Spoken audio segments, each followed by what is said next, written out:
Good afternoon. I'm Dwayne Carpenter, Sports Information Director here at West Virginia Wesleyan College. Joining me for the men's and women's tennis coaches corner is head coach Lee Underwood. Lee, thanks for being here. Thank you. First off, congratulations. You brought back a WVIC championship with your women's tennis team. Fantastic job by your team. You guys defeated Charleston 5-1. This is coming off a 5-4 loss to Charleston just a couple weeks ago. Could you talk about winning that championship and what it meant to you and your team? Well, I mean, obviously it's huge. I mean, this is what we've been working toward. A couple weeks ago, in the 5-4 loss, I was without one of my key players. That hurt, and we lost 3 setters that day. That hurt too. So I felt pretty comfortable going into this, but you don't know who's going to play well and who's not. There's always some surprises. You can't predict everything. But the difference between my team and a lot of other teams, and most people don't know this, is I'm actually playing 8 people. I've got a girl plays singles, doesn't play doubles. I've got a girl plays doubles, doesn't play singles. I mean, it's not even a perfect thing at 8. There could be a situation in the future could be playing 9. So I'm playing a lot of people. I'm blessed with having that much talent that I can pick and choose.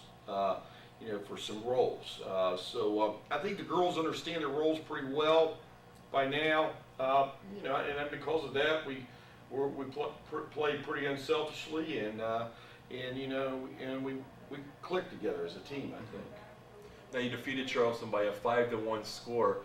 You swept the doubles actions, went up 3-0 after that. How was the team feeling after the doubles actions and being up 3-0? Well, I think we were definitely feeling real well. I tried to reiterate the fact that we can't quit till we get 5 points. It's not over. Right. It's not over.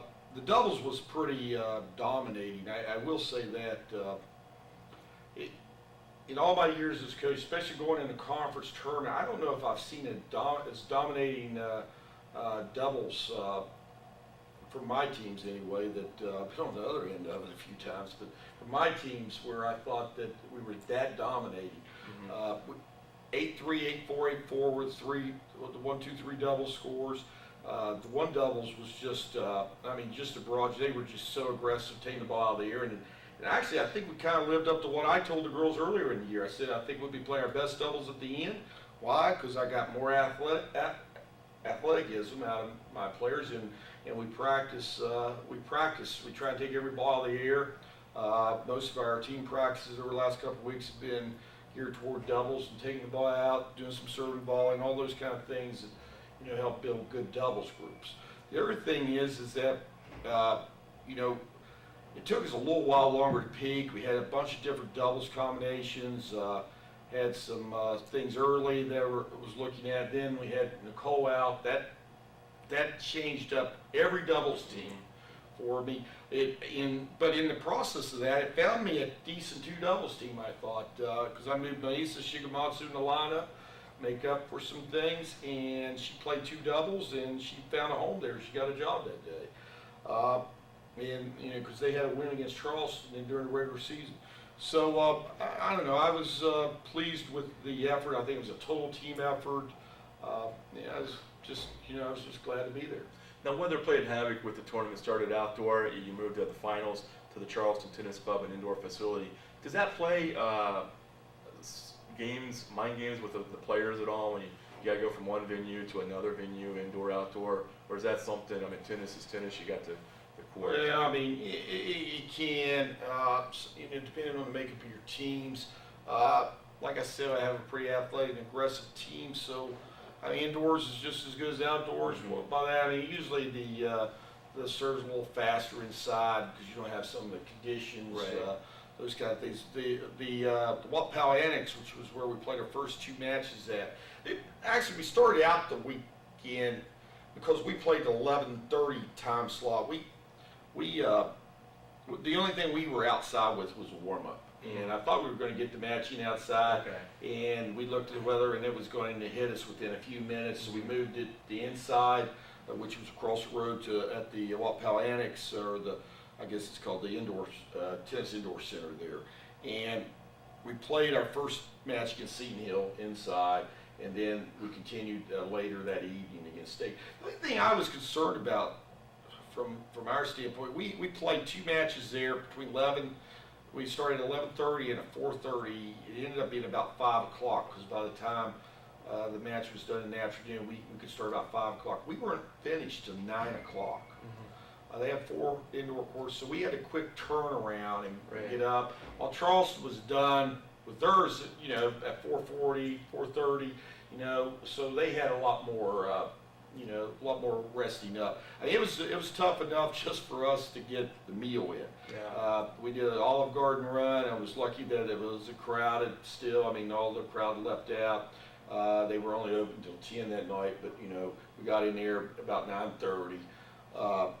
And then we had another little bit of adversity hit us that really wouldn't think much of, but I had the hotel reservations via Hotwire, and went to check in at 11, well, it was probably about 11 o'clock, because that was our only chance to get over there, and they said, sorry, our rooms are filled up. I said, well, I've paid for this. Yeah. I said, well, yeah, but our rooms filled up, so I had to call. I had a little panic, a little stress going on, a little late because I'm thinking about just getting my team into a room. Right then, I didn't know what to do, and the girls were like, they just wanted to get out of the van, and I'm telling them that's not possible yet. Yeah. So, my wife, she found us some rooms while I was handling the rest of the stuff, and directed me over to it, so we got through it. But was that a conspiracy by UC to screw with you guys? No, I have nothing but respect for Coach Shirley Reed, and she had a great weekend. I know it kind of ended a little bad for her, but she got into the UC Hall of Fame this weekend, and I thought that was nice that they actually gave it to someone, as I put it, right before, instead of waiting till you're getting ready to die, I told her, I said, you're in your prime, this is good. Your team got to go to it. So it was a big weekend for her. They had homecoming there. They had a big football game going on. It was a big weekend all over. I have nothing but respect for her. She and I have been friends for a number of years. Okay. Now, the win in the WVIC championship, that will automatically qualify you for the NCAA regionals this spring. The site to be determined based on how your spring play goes.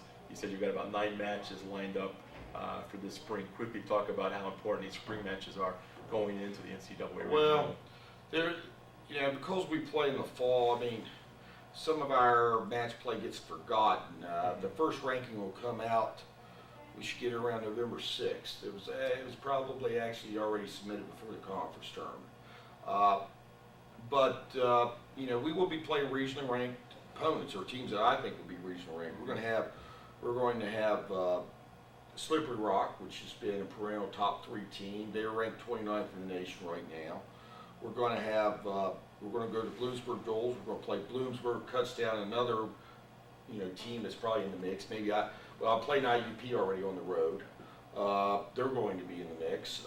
Tiffin is a team that's a regional opponent. They're not ranked, but it'll be important for us to do well against them.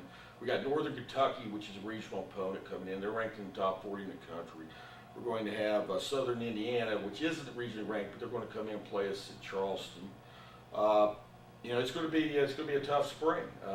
We're going to have Morehead State, another D1 school, something to shoot for too. So it's going to be tough. Are we up for the challenge? I don't know. I'll let you know at the end of the spring. But it's very important. I mean, those matches will be. We'll decide where we're seated, and that will decide who we play and where we play and all that good stuff. Okay, well, Coach, congratulations once again on your WVIC championship, and we look forward to talking to you next spring. All right, thank you.